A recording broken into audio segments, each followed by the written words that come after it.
रामकृष्ण हरी माऊली. रामकृष्ण हरी. रामकृष्ण हरी. रामकृष्ण हरी.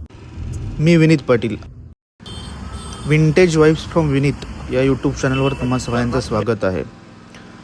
आज आम्ही निघालो वेळापूरला.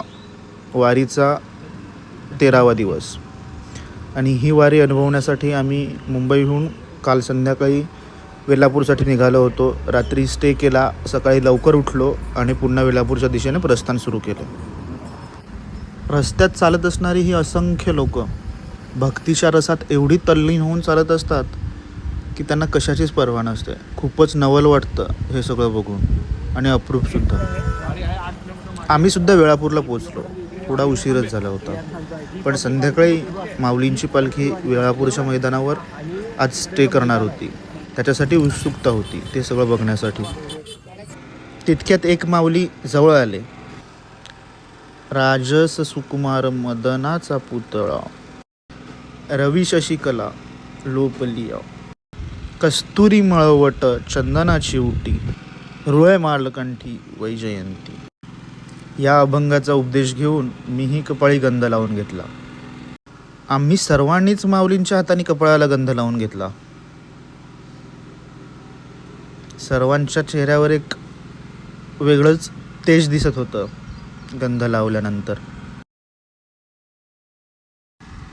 आणि रामकृष्ण हरी माऊली म्हणालो आणि पुढे निघालो. किती ती लोक, कुठनं येत असतील, ही कशी सोय होत असेल यांची, हे असे अनेक प्रश्न मनात घेऊन आम्ही पुढे चालत राहिलो. आणि थोडेच पुढे विठुरायाची मूर्ती दिसली आणि उत्तर मिळालं, माऊली करून घेतात. ते आहेत तर आपण आहेत. बाकी सगळं प्रपंचाचा भाग होत राहतं आणि होत राहील. माऊलींसाठी चालावं ही प्रत्येक वारकऱ्याच्या मनात असणारी इच्छाशक्ती त्यांना ऊर्जा देत असते आणि ते चालत राहतात. मैलोन मैल पंढरपुराच्या दिशेने विठुरायाची आस धरत चालतात. हाती पताके, कोणी तुळशी, कोणी टाळ घेऊन माऊलींच्या अभंगात दंग होऊन चालत राहतात मैलोन मैल. त्यांचं हेच न थकता चालणं आमच्यासाठी सुद्धा ऊर्जा होतं. आम्ही त्यांच्यात सामील झालो आणि निघालो. 21 जुलैला माऊलींची पालखी वेळापूर इथे वस्तीला असणार होती, परंतु अनेक दिंड्यांची वस्ती ही पलीकडच्या गावी, पलीकडच्या ठिकाणी असते. त्याच्यामुळे त्यांचं चालणं सुरूच होतं आणि आम्हाला उत्सुकता होती ती माऊलींच्या पालखीची. काही थोड्याच वेळात माऊलींची पालखी वेळापूरच्या मैदानात येणार होती. आम्ही प्रचंड उत्साहित होतो त्या गोष्टीसाठी. ती संध्याकाळची आरती, ती लोकांची गर्दी आणि दर्शनासाठी असलेली उत्सुकता, ह्या सगळ्या गोष्टी सोबत घेऊन आम्ही सुद्धा चालत होतो.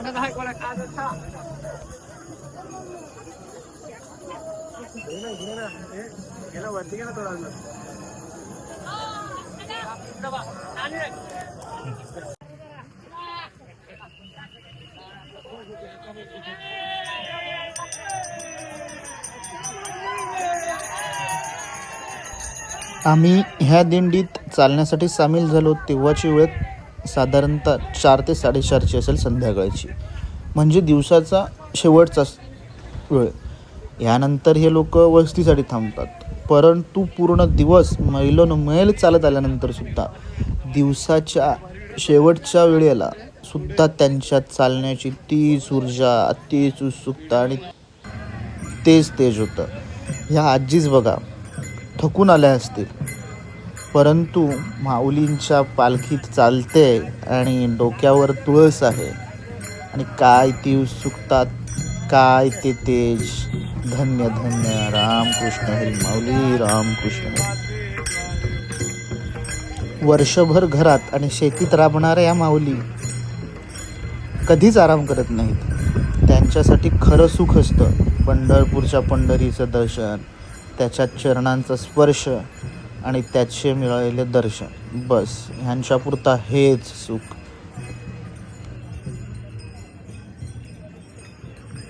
आम्ही सुद्धा ओव्हरब्रिजवर एका ठिकाणी जागा पकडली आणि ब्रिजच्या पलीकडे होतं मैदान, जिथे माऊलींच्या पालखीचं प्रस्थान होणार होतं. माऊलींचा रथ आधीच आला होता. काय बैल सुंदर दिसतात.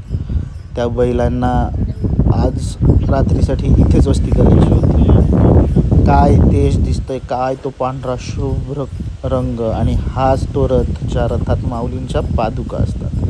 तो रथ पुढे आला, माऊलींची पालखी मागे होती.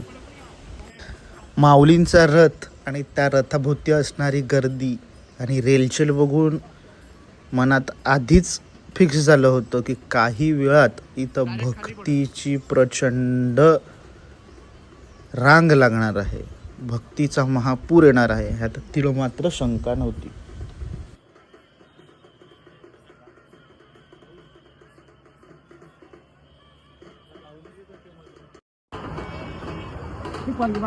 आली तो पालखी बी आली, घोडं बी आलं बरं का. हा आली पालखी. आणि म्हटल्याप्रमाणे थोड्याच वेळात भक्तीचा महापूर जमलाच. त्या वेळापूरच्या मैदानाच्या एका टोकाकडून दुसऱ्या टोकाकडे, ह्या ओव्हरब्रिजच्या एका टोकाकडून दुसऱ्या टोकाकडे सगळीकडे फक्त लोक आणि लोकच होती. माऊलींच्या पालखीच्या एका झलकेसाठी संपूर्ण वारकरी संप्रदाय, संपूर्ण वारकरी लोक भुकिलेली होती. त्यांच्या चेहऱ्यांवर प्रचंड उत्सुकता आणि आतुरता दिसत होती. आम्ही सगळेजण पालघरहून फक्त या एका क्षणासाठी वेळापूर गाठलं होतं, आणि त्या क्षणासाठी आम्ही सुद्धा खूप जास्त आतुर होतो. आम्ही सुद्धा त्या ब्रिजवर 3 तास उभे होतो, परंतु थकवा आणखणं थोडं सुद्धा जाणवलं नाही. फक्त त्या माऊलींची आतुरता होती. आणि बघता बघता काही क्षणात माऊलींच्या पालखीचं प्रस्थान झालं. माऊलींच्या पालखीसोबत चालत असणारे हे वारकरी प्रचंड उत्साही होते. दिवसाचा शेवटचा वेळ असताना देखील त्याच उत्साहात विठुरायाच्या रंगी नाचणारे हे वारकरी आणि हे त्यांचे माऊलींच्या पालखीसोबत लगोलग चालत येणारे हे वारकरी भजनी मंडळी असणार, कीर्तन करणारे मंडळी असणार, विठुरायांच्या रंगी आणि विठुरायाच्या संप्रदायाच्या रंगी जीवन समर्पित केले असणारे हे लोक विठुरायाच्या भक्तीत तल्लीन होऊन असे नाचत होते, असे कीर्तन करत होते की कोणत्या जगाची ना त्यांना भीती आहे, ना काही घेणं देणं आहे. खूप तल्लीन होऊन नाचत होते आणि त्यांचं वेगळेपण ह्या सगळ्या गर्दीत ठळकपणे दिसत होतं. त्यांच्या चेहऱ्यांवर एक विलक्षण तेज होतं.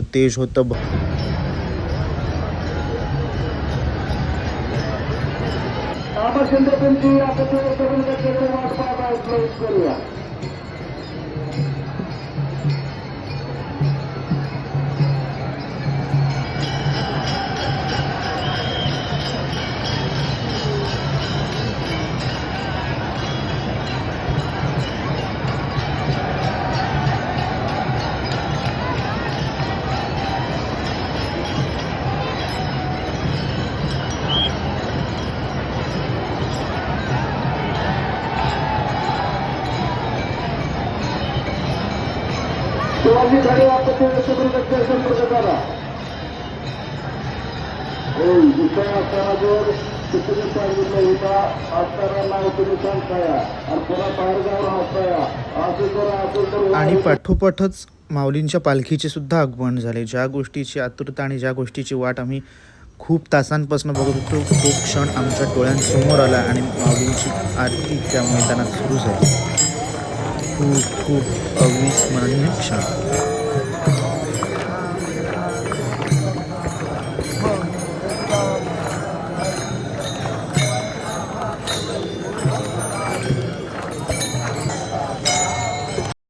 विठुरायाच्या नामरंगात हरपून जाऊ दे हा जीव, टाळ मृदुंगाच्या गजरात पंढरीचा होऊ दे मी वारकरी. रामकृष्ण हरी माऊली, रामकृष्ण हरी. आणि अशा प्रकारे आम्ही दिवसाचा अंत केला आणि आम्ही आमची पुन्हा स्वारी मुंबईच्या दिशेने फिरवली. नक्कीच भेटूया पुन्हा एकदा, पुन्हा त्याच जोमात. तोपर्यंत तुम्ही लाईक करा, शेअर करा, सबस्क्राईब करा विंटेज वाईब्स फ्रॉम विनीत या यूट्यूब चॅनलला.